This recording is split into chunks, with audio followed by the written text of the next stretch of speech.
I'm very happy to resume our question and answer series after a long break. Our first question is from Balaji, a follower of Advaita Vedanta who lives in Pondicherry, India. He says, "My wife has no interest in spirituality, and she's blatantly opinionated against all spiritual gurus. She rejects the teachings of Vedanta and tells our 8-year-old son not to listen to any spiritual teachings." Wow. He goes on to ask, as a mumukshu, a spiritual seeker, how should I respond to people who are against the teachings of Vedanta? Is it my duty to, quote, enlighten them about their ignorance? Or should I simply walk away when there's an argument? Unfortunately, Balaji's situation is not unusual. Many people reject or even condemn spiritual practices for a variety of reasons. Some of them were raised in atheistic or anti-religious families, and they grew up prejudiced against religion in any form. Others were raised in highly religious families, but they later rejected the rigid beliefs and practices that were forced upon them as children. As a result of this, they later develop extremely negative attitudes towards all religious and spiritual matters. Others might wrongly believe that you have fallen into some kind of cult, or that you're being manipulated by a fake guru who wants your money. In each of these cases, the criticisms are based either on personal bias or on wrong conclusions. Even family members might question the value of your spiritual practice, sometimes because they don't notice any substantial change in your behavior. Of course, spiritual growth is usually slow, gradual, so your progress might not be immediately apparent to others. But if you respond to their criticism with irritation, anger, or defensiveness, then you'll inadvertently confirm their doubts. Yet, for many spiritual aspirants, irritation, anger, and defensiveness sometimes arise when others criticize or condemn their practice. When you think about it, you don't really need anyone's approval for your spiritual practice. After all, it's for your sake, not for theirs. Nor is it necessary for others to fully appreciate its value. You have discovered its benefits, and that's enough. It's important to keep these points in mind when others make negative judgments about your practice. Then, instead of feeling threatened or offended, you'll be able to listen to their concerns with an open mind and respond in a thoughtful and sensitive manner. I wish I had been able to do that when I was much younger. I used to get into intense arguments about religious and spiritual topics. Later, I learned that those arguments were born of ego and youthful arrogance. Now, suppose an acquaintance who is a devout Christian learns of your Hindu spiritual practice. He or she might engage you in conversation for the sake of bringing you to Jesus and saving your soul, as they say.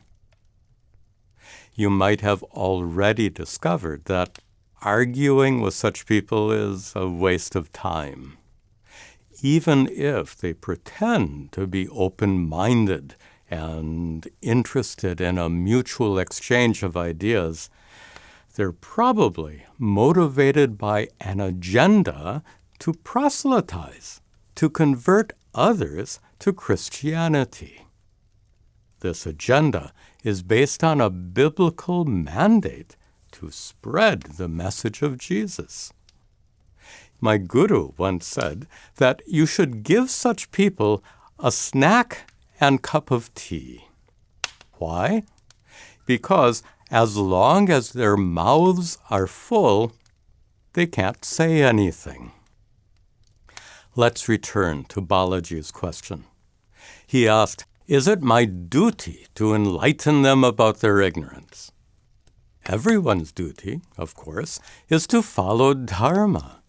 And the central principle of Dharma is ahimsa, to avoid causing harm or injury by your actions or by your speech. So, regardless of who it is that criticizes you, you should respond politely, respectfully. Even if others fail to respect you, if you choose to respect them, what do you lose? Nothing. In fact, by responding calmly to someone's harsh words, you become like a mirror, so to speak. A mirror in which they can see the inappropriateness of their own behavior. This approach was often used by Mahatma Gandhi to make the British recognize the inappropriateness of their ongoing occupation of India. There's another problem related to Balaji's question about enlightening others about spiritual matters. Suppose a close friend or loved one is suffering terribly due to a major health problem, and you want to comfort him or her by sharing your spiritual wisdom.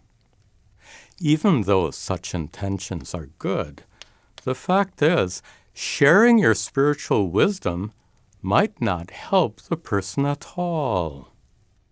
First of all, consider how slow and gradual your own process of spiritual growth has been. With that in mind, it would be a mistake to assume that in just a few hours or days, your brief spiritual instructions would instantly bear fruit. And it's an even bigger mistake to assume that spiritual teachings which have helped you so much will be equally helpful for others. Everyone is different, and those differences need to be understood and respected.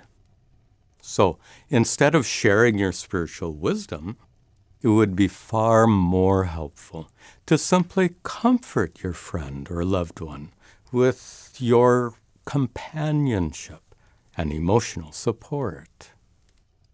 Finally, what about Balaji's 8-year-old son who is being told by his mother to avoid religious and spiritual matters?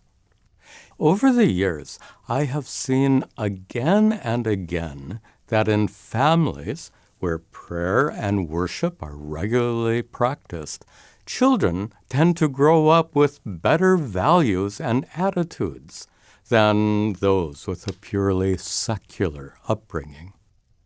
Religious education is especially important. It seems to make children less vulnerable to later problems with alcohol, drugs, sex, and so on.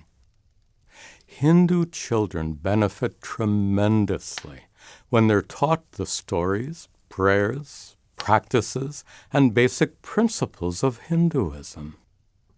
Even if, as adults, they don't continue to embrace Hindu beliefs and traditions, they will still reap the benefit of their religious backgrounds. I know this from my own experience. My Christian upbringing helped me a lot, even though I later left the religion behind.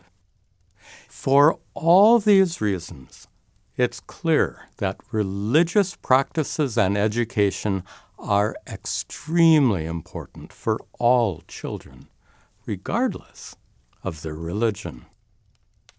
If you'd like to submit a question for a future video like this one, please send it to me at the email address shown at the end. Be sure to indicate video question in the subject line. Also, we are starting a live online question and answer session on Sundays. It will be streamed on YouTube at 11 a.m. here in New Jersey, which is 4 p.m. in London and 9:30 p.m. in India. Please join us.